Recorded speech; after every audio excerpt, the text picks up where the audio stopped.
Good morning and welcome back to Antique Central. My name is Mark and I buy and sell antiques, vintage and collectibles on my antiquecentral.co.uk website, and you should be able to see the link to it, or at least the URL, just down below, and I think it's down there. So today we're back to basics and we're going to have a look at 6 items that I've sourced over what has been a really busy week. I've been out to auctions, flea markets and antique fairs, and surprisingly I had my best day at an antique fair. I found one store that was there to clear their stock, and I was able to source probably about a dozen items. Now don't worry, I'm not going to run through all of these items in this video, otherwise it'd be about an hour long. So what we'll do is have a look at 6 of them in no particular order, and then over the next couple of weeks we'll look at the remaining items.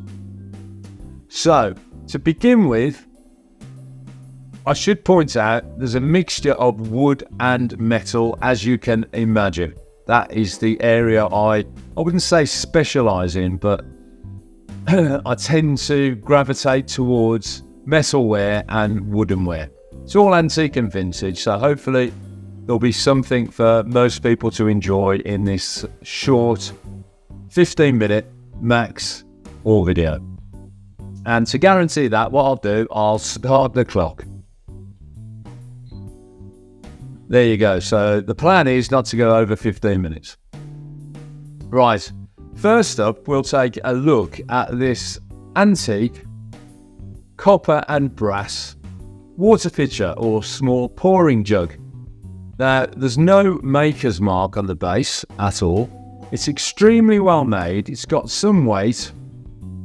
And if you look at the joint of the handle to the rim there, you can see on a lot of Indian imports, they're just welded or, they're attached with a rivet.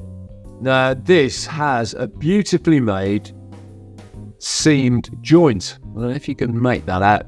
Hopefully the camera's focusing on it. I'll put my glasses on as well. But you can see the detail in that there, the way it's almost seamlessly joined. Now that is a sign of quality. And when you're out and about sourcing, for those of you new to this game, which it kind of is, isn't it, the antiques game, that is always a good pointer towards buying it. In other words, look for quality and ideally no damage. So this is website ready. It will go on my website and not on the flea market for obvious reasons. It does have that quality. So I just love it. I just love the look of it. It's almost a keeper. It's bordering on being a keeper. And it's kind of got almost like a beehive type design to the actual body of the jug. It's just extremely well made. Didn't pay very much for it at all. I think it was a dealer. This is the antique fair, so I'm quite happy to tell you this. I wouldn't if it was a private purchase off a member of the public, but it was. I think I paid around £5 to £10 for it, and it will be retailed on my website in the region of £45. So I think that's a really good start. I hope you like it. Let me know in the comments below what you think of it. Now, next up, we have a pair of what I would call transition Art Deco candlesticks. They're wood. There's no base on the bottom. And I actually acquired these from a charity shop, which is not something I'd normally do. But when I saw them, I thought, well, can't look a gift horse in the mouth. That's the wrong expression to use. I bought them for £2. And that was just too good to walk past. So obviously I bought them. Now there's no brass insert in the nozzle. I don't think it ever had one. or they ever had one. The design is that transition period for me from Art Deco into pre-war 1940s. So that kind of 1930s into the 1940s period. And as I said, I bought them for £2. And I will be listing these again on my website. These won't be going to the flea market. They'll be going on the website, and I'll be listing these for £25. So I was really pleased with that buy. Normally, I don't shop in charity shops, but I just couldn't resist buying these. Almost kind of, and those of you who are in the trade will know that sometimes you just have to own these things for a while. And sometimes the hardest part of this job is letting the items go, in other words, selling them. But I do love these, and I may well have them up in my own house for a short while. So, yeah, a lovely pair of what I believe to be pre-war hardwood. I think they're oak candlesticks.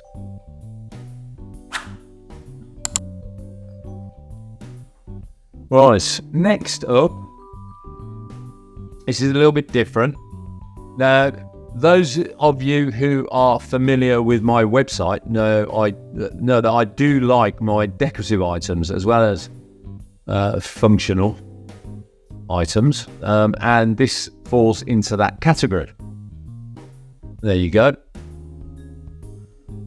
I think it's possibly South African, perhaps from that region of the world. It looks like an African gazelle or similar. I'm not an expert in African wildlife, even less so than antiques and vintage. But it's made of metal. In my opinion, anyway, it's well made. It's on a metal base. It is a steel or an alloy of some kind that contains steel because it is magnetic. It's not bronze or brass. And I'll show you. There we go. So again, if you're new to the trade, you might look at that and think, is it bronze? Well, no, it's not. It's far too thin. It's hollow.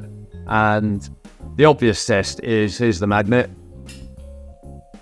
and it attracts. So there's ferrous content in it, and it's steel, and it's been painted or had a bronze patina applied to it. And they do this by heating up the metal once the sculpture has been made, and then they paint on or spray on a bronze colour, basically, to give it this bronze looking patina. So it's kind of a poor man's bronze. But I just think it's really well made. It's attractive. It's a nice size for your modern sized house as well. And I paid, it was part of a haul. So what I do when I get a haul from an antiques fair, for example, is I look at the overall amount I paid for the 10 items or whatever, and then I apply an individual price to each item, because the reason I do that is some items I get really cheap, and other items I might pay slightly more than I want to. So in terms of reconciling it all against the overall purchase price, I apply a price to each item based on the total cost for the day. Now this I've applied a price of £10 to. So that's £10 at the total I spent on the day. If that makes sense. Hopefully it does. If it doesn't, say in the comment and I'll try and explain it a little bit more in the next video. So I think for £10 it's a good buy. And I think I'll be retailing this on the antiquecentral.co.uk website for £45, at least to begin with. And you can always make an offer, or the visitors to the website can always make an offer anyway. So yeah, I think it's a really nice, attractive, decorative item. And again, it's something I would have in my own house. So there you go. I hope you like that. Next up, something completely different again. I have tried to mix this particular ball up for you. It is what I think is a mid-century wall mirror. And it's inlaid with, the frame is copper. It's got the original mirror plate, which is slightly foxed around the edges. I don't know if you can see that. That's always an indication of some age with mirrors, if the mirror plate is foxed. It has a gilt back end, which again is that fairly typical of that kind of 50s, 60s sort of period, which is what leads me to think it's that period. And the inlay, I think, is a form of, well, there is some copper in it, as I said, but also some type of alloy, I think. Yeah, it's not sticking, but I can feel there is some magnetic pull. So this metal inlay here, it does have a magnetic pull to it. So, it does have some ferrous content. And then I think there's some polished stones. They're not gemstones of any description. They're just pretty run-of-the-mill. It could even be ceramic, to be quite honest. Yeah, I think actually, in hindsight, I think those are ceramic. But it's quite a nice little mirror. And I think I paid £2 for it. And I'll be retailing this for around £20 to £25 on the website. So, something a little bit different. I have said, again, those of you who watch my videos on a regular basis will have heard me say that I don't buy mirrors, but when I say that, I'm talking about the great big ones that I have to ship. I mean, a little one like this would be pretty straightforward to protect with cardboard, bubble wrap, and be able to ship it. So I only paid a couple of pounds for it, and as I say, I will be retailing this for around £25 with offers.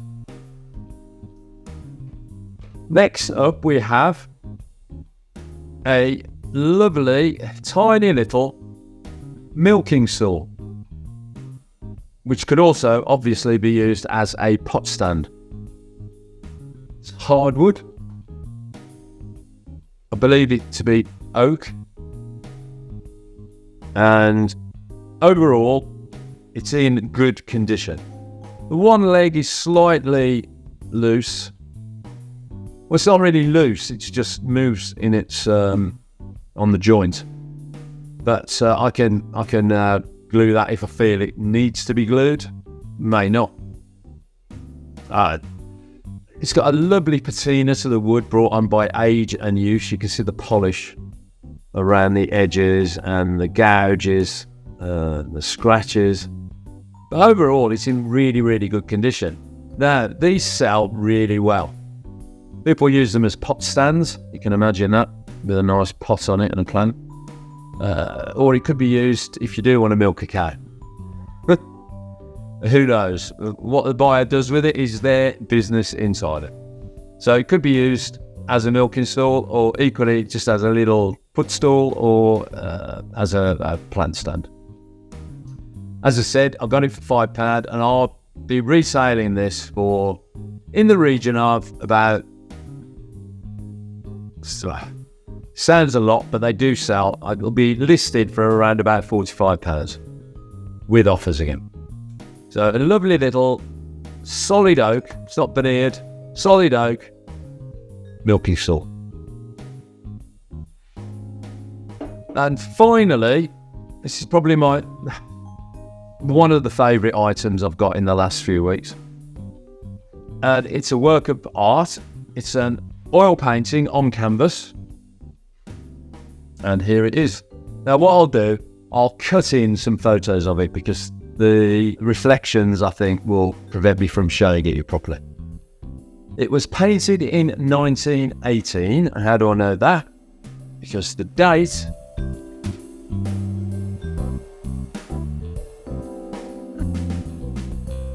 is with the signature in that corner there.